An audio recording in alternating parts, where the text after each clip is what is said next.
Okay, so now that we are familiar with how to start a fire, we need to know how to build and maintain a fire.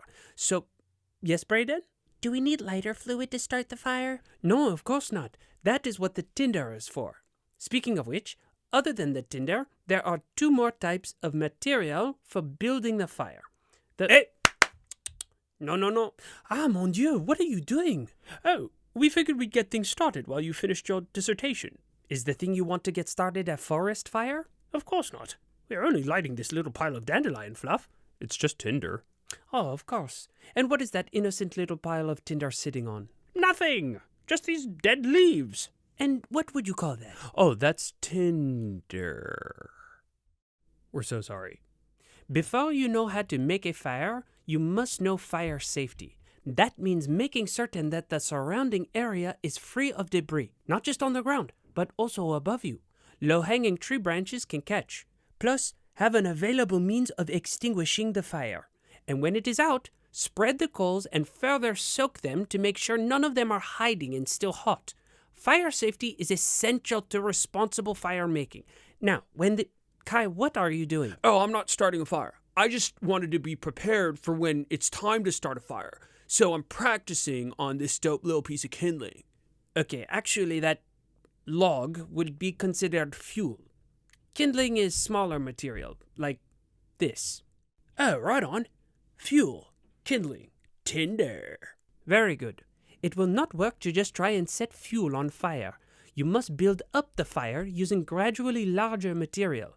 Start with the tinder, then kindling, and finally the largest material, which we call fuel. Does this make sense? Oh, yes, Braden. Is this a good stick? Sure. That's actually somewhere between kindling and fuel. Okay, so now we have... Oh. Yes, Braden? Do you want it? No, Just put it in one of the piles and we'll burn it in the fire later. So... Oh. What? Could I maybe just keep it? Yes, fine, keep it. I don't care. Oh, good, because I love it. Great.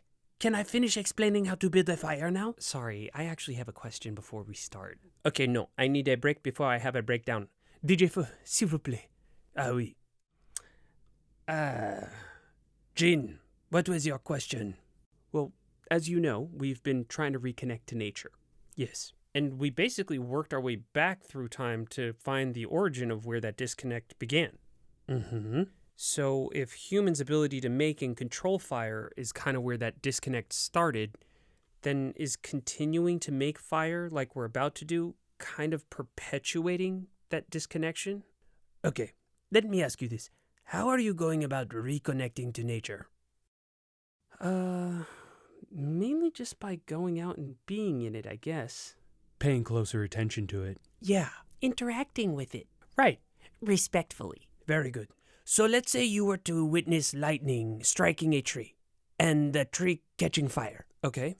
Then the tree falls into a nearby pond, and the fire goes out. All right. What have you learned? That lightning can start fires? And that water extinguishes fire. And where did you learn that from? Oh, nature. And did learning that disconnect you from nature? No. If anything, it would strengthen our connection to nature. Exactement. Fire is vital to the healthy functioning of many ecosystems. There are even plants whose seeds require fire in order to germinate. No way. And there are animals who are drawn to recently burned areas in order to feed on the fresh vegetation that grows after a fire. And humans learn this through careful observation and respectful interaction with these ecosystems, just as you are doing now. That's so cool. This is what allowed them to exploit such things to their benefit. And of course, doing so did not disconnect them from nature, but rather strengthen their connection to nature. That makes a lot of sense. But ancient humans were always aware of something that in the modern world has been all but forgotten. What's that? That we are not apart from, but rather a part of nature. So you see, the disconnect is not out here. It is not an external disconnection. It is up here.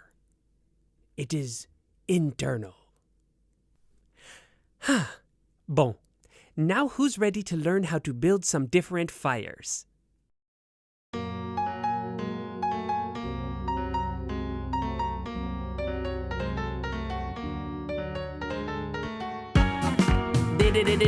Did you notice different fire assemblages? Different designs with the different purposes. Some inclined to burn long, some inclined to burn quick, yeah. Bada bing, bada boom. Tinder followed by kindling and then fuel. Those are about the sizes of your prize burnables. Now we're getting in the groove with the fire lean tool. Dude, if it's windy out, you can't beat what the lean tool can do. Lean kindling on a large piece of fuel with its back to the breeze and the tinder underneath. That one got stuck in my tooth. There's a litany to teach and I'll be preaching you the truth. Yeah, well ain't that some? There's a fire for every occasion. Burning based on design and arrangement. Saying it's a heavy skill would be an understatement. Yeah, put it out, B. For your dip with a proper water dousing. Spread the cold so they don't got any housing. To get up from under it, set alight the surroundings. If I had to draw a fire icon, the TP's probably what I would decide on. It burns brief, but it catch a light right from the jump easily built with little guidons. You want a long burning one to hang around then? The best bet is what they call the log cabin. You lay 2 pieces of fuel parallel and perpendicular to those 2 more upon them. Now repeat until it's high enough, fill the center with the TP and then light it up from the bottom. Let it slowly burn down and put on the leftover bed of cold food you wanna cook. That's just the beginning of the book. So many more techniques to be took. These are 3 to get you started. Be careful, fire safety mustn't be overlooked. Yeah, well ain't that some? There's a fire for every occasion. Burning based on design and arrangement. Saying it's a heavy skill would be an understatement. Yeah, put it out, B. For your dip with a proper water dousing. Spread the cold so they don't got any housing. To get up from under it, set alight the surroundings. Yeah, just as vital. Fire safety is to your survival. Leave it better than you found it on arrival. Man, imagine if we did, wouldn't that be wild? Yeah, from the ancients, all of this passed down through the ages. Used for heat and for cooking and for maintenance. So the world around us fire really is amazing.